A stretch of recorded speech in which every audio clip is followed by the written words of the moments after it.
ডিআরইউর family ডেতে গিয়েছিলাম সেদিন। সুবর্ণগ্রামে ফ্যামিলি ডে অনুষ্ঠিত হয়। সুবর্ণগ্রাম এটি ঢাকা থেকে বেশ কয়েক কিলোমিটার দূরে, ঢাকার অদূরেই নারায়ণগঞ্জে অবস্থিত। এখানে অনেকগুলি রাইডস আছে বাচ্চাদের জন্যে। পরিবেশটা এখানকার খুব চমৎকার।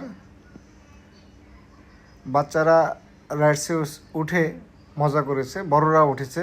বাচ্চাদের সোনামণিদের মজা আনন্দ, সেটাই হলো আমাদের আনন্দ।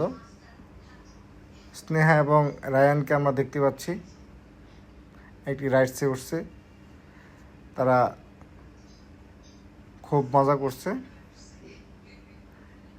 দেখেই ভালো লাগছে। আমরা ভিডিও ধারণ করেছি।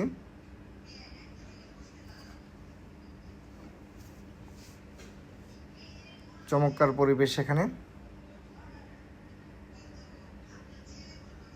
যে যেভাবে পারছে বাচ্চারা মজা করেছে, বড়রাও মজা করেছে, খুবই ভালো লেগেছে।